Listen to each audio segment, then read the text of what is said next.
हमारा कहीं भी गलती, कहीं भी क्राइम नहीं करेंगे, हैं?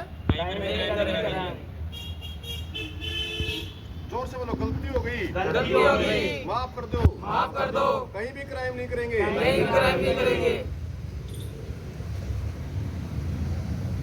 ठीक है सर। आपराधिक मामलों में वांछित आरोपियों के लिए ऑपरेशन टैकडाउन चलाया जा रहा है। इसी कड़ी में अंबाला कैंट की सदर थाना पुलिस ने 5 मामलों में 16 आरोपियों को गिरफ्तार किया है, जिसमें पहले मामले में पुलिस ने आरोपी प्रदीप उर्फ पद्दू को गिरफ्तार किया, जो हाल ही में जेल से आया था और जहां इसने जुआ सट्टा काम कर रहा था, जिसमें 12 आरोपियों को गिरफ्तार किया गया। वहीं उनसे 1,52,000 रुपये और कई मोबाइल जो हैं वो बरामद किए गए हैं। प्रदीप किसी गैंग से संबंध रखता है और उस पर पहले भी कई मामले दर्ज हैं। वहीं दूसरे मामले में व्यक्ति पर चाकू से हमले करने में एक आरोपी को जो है वो गिरफ्तार किया गया है और नागरिक अस्पताल में नौकरी लगवाने के नाम पर एक अन्य आरोपी सुमित को गिरफ्तार किया गया है। इसमें पहले 4 आरोपियों को गिरफ्तार किया जा चुका है। ये लोगों को नागरिक अस्पताल में नौकरी लगवाने का झांसा देकर उनसे 1 से 1.5 लाख रुपए लेते थे। एसपी साहब की दिशा निर्देश में और डीएसपी साहब के दिशा निर्देश में कल एक अंबाला कैंट पुलिस के द्वारा एक बड़ा ही सराहनीय कार्य किया गया। इसके तहत हमने प्रदीप उर्फ पाडू, कोई एक गैंग का सदस्य था और जो जिसके ऊपर काफी मुकदमे दर्ज है और जो जुआ सट्टा का काम चला रहा है, जिसे हमने गिरफ्तार करके 12 आदमियों को गिरफ्तार किया, उससे 1,52,000 रुपये हमने बरामद करे हैं। इस प्रकार हमने 5 अलग अलग मामलों में कुल 16 क्रिमिनलों को कल गिरफ्तार किया है। एक हमारा हत्या के प्रयास का, एक लड़के को 2 लड़कों ने चाकू से हमला कर दिया, उसमें मेन आरोपी को हमने गिरफ्तार किया। और एक तीसरे मामले में काफी दिन पहले हमारे यहाँ 2 मकानों में चोरी हो गई थी, उसमें भी हमने एक व्यक्ति को गिरफ्तार किया है।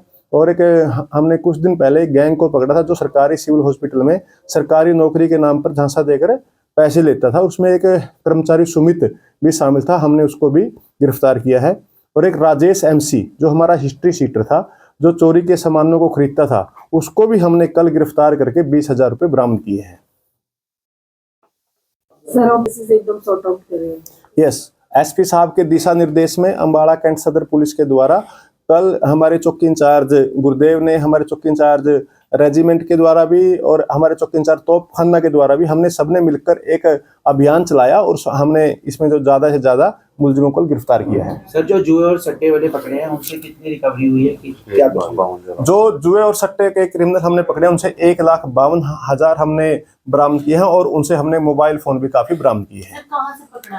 ये कल तेली मंडी से हमने इनको गिरफ्तार किया है। पांडु की और क्या डिटेल उसने बताई? पांडु जो है उसके ऊपर काफी मर्डर के और हत्या के प्रयास के काफी मुकदमे दर्ज हैं और अब हम और इनसे इस प्रदीप के बारे में जो भी मुकदमे दर्ज हैं उसकी हम डिटेल प्राप्त कर रहे हैं। सर, पूर्व MC को तो अभी थोड़े दिन पहले नहीं पकड़ा? हमने पूर्व MC को एक अन्य मुकदमे में गिरफ्तार किया था। हमने कल दोबारा फिर दूसरे मुकदमे में हमने उसको पुलिस रिमांड पर लिया था और पुलिस रिमांड के द्वारा जो उसने दूसरी चोरी में उसने चोरी का सामान खरीदा था और उस सामान को आगे किसी को बेच दिया था, उसमें हमने 20,000 रुपये उससे बरामद किए हैं। टोटल कितने मुजरिम पकड़े? कल हमने करीब 16 मुलजिम गिरफ्तार किए हैं। कितने केसों में? ये 5 अलग अलग हमारे मामले थे। सर, और क्या सामान बरामद हुआ है? इनसे तो मोबाइल फोन और पैसे ही बरामद हुए हैं। मोबाइल वगैरह? हाँ, मोबाइल वगैरह भी हमने इनसे बरामद किए हैं। कितने मोबाइल बरामद? करीब 12 मोबाइल हमने इनसे बरामद कर रखे हैं। सिविल हॉस्पिटल वाले केस में जिसको आपने आरोपी को गिरफ्तार करा है, कुछ सुमित, उसकी और क्या डिटेल? देखिए, सिविल हॉस्पिटल में हमारे मामले में हमारे पास 2 दरखास्तें थी कि कुछ व्यक्ति मिलकर सरकारी हॉस्पिटल के अंदर लैब टेक्नीशियन को ज्वाइन करवाते हैं। जो इसमें सिविल हॉस्पिटल के कुछ कर्मचारी भी शामिल थे। हमने इसमें सिविल हॉस्पिटल के कर्मचारियों को पहले 2 कर्मचारियों को गिरफ्तार किया। तीसरा कर्मचारी ये था, इनके ऊपर 2 अलग अलग मुकदमे दर्ज हैं। हमारे पास 2 कंप्लेंट थी, हमने दोनों में FIR दर्ज रजिस्टर कर दिया। ये अभी 5 व्यक्ति एक मुकदमे में गिरफ्तार हुए हैं। अब हम इनको दोबारा पुलिस रिमांड, दूसरे मुकदमे में इनको पुलिस रिमांड पर लेंगे और उसमें भी गहनता से पूछताछ करेंगे और अन्य लोग इसमें कौन कौन शामिल है। सर, सिविल अस्पताल में नौकरी लगवाने के नाम पर कितना रुपए लेते थे? ये सिविल हॉस्पिटल में नौकरी लगवाने के नाम पर जो हमने मुकदमे में इन्वेस्टिगेशन की, 1 से लाख रुपए लेते थे, 1 से 1.5 लाख रुपए लेते थे। अलग अलग लोगों से अलग अलग पैसे लेते थे। सर, इसमें कितने जने शामिल थे? इसमें 5 व्यक्ति को हम 4 को हमने पहले गिरफ्तार किया है और 5वें को हमने कल गिरफ्तार किया है। इस सुमित के खिलाफ कोई क्राइम आगे पहले कोई? अभी हम इसमें आज पुलिस रिमांड पर लेंगे और इसमें जांच करेंगे इसके और भी इसके खिलाफ मामले हैं नहीं है। पांडु को किसने दिन का रिमांड? हम पांडु को पुलिस अभी कोर्ट में पेश करेंगे और देखते हैं पांडु से पूछताछ जारी है। अभी देखते हैं पांडु से हमें पुलिस रिमांड की जरूरत है या नहीं है।